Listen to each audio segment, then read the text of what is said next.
क्या आपने कभी सोचा है, दशावतार सिर्फ धर्म कथा नहीं बल्कि एक छुपा हुआ इतिहास भी हो सकता है। एक ऐसा इतिहास जहाँ युद्ध सिर्फ तलवारों से नहीं बल्कि विचारों, धर्म और समाज पर नियंत्रण से लड़ा गया। इस पुस्तक में एक बेहद अलग दावा किया गया है कि दशावतार असल में मराठों के पराजय का इतिहास है।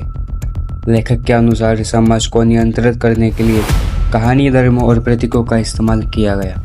क्या यह सच है या सिर्फ एक वैचारिक दृष्टिकोण? पुस्तक में बताया गया कि समाज में भाषा, धर्म और संस्कृति के माध्यम से धीरे धीरे प्रभाव स्थापित किया। वेद, संस्कृत और पुराणों को एक शक्ति संरचना की तरह प्रस्तुत किया गया। आज हम जानेंगे दशावतार की एक नई व्याख्या। पुस्तक के अनुसार मत्स्य अवतार एक प्रतीक था जहाँ बाहरी लोगों ने शरण लेकर धीरे धीरे सत्ता पर प्रभाव बनाया। कूर्म अवतार, कूर्म को लेखक रणनीति, समझौते और अवसर की प्रतीक्षा से जोड़ते हैं, यानी जब शक्ति कम हो तो समय का इंतजार करो। वराह अवतार, वराह अवतार को लेखक सीधी सत्ता प्राप्ति और हिंसक संघर्ष से जोड़ते हैं, जहाँ अवसर मिलने ही राज्य और सत्ता पर कब्ज किया गया।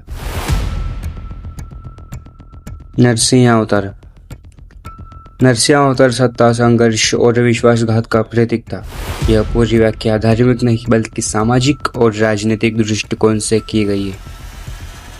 पुस्तक में छत्रपति शिवाजी महाराज को एक जागृतिक प्रतीक पर बताया गया, ऐसे राजा जिन्होंने गुलामी की मानसिकता के खिलाफ आवाज उठाई। लेकिन याद रखिए, इतिहास को समझने के लिए हर पक्ष को पढ़ना जरूरी है। शुरुआत करते हैं 5वें अवतार से, यानी वामन अवतार। इतिहास के कुछ पन्नों को पलटे तो पता चलता है कि राजा बलि एक बेहद प्रजाप्रिय और दानवीर राजा थे, जिनके राज्य में जनता बहुत सुखी थी। लेकिन कपट से उनका राज्य छीनने के लिए एक टोली ने भिखारी का रूप यानी वामन धारण किया और धोखे से उनका सब कुछ हड़प लिया।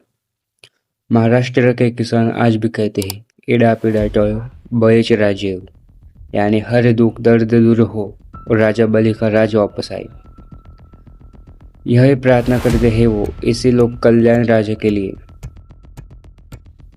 परशुराम अवतार,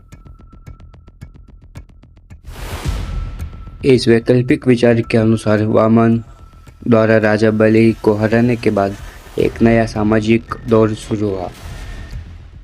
यह काल मराठा यानी उस समय के क्षत्रिय, स्थानीय लोग यानी शासक और ब्राह्मणों के बीच सर्वोच्च की लड़ाई का था।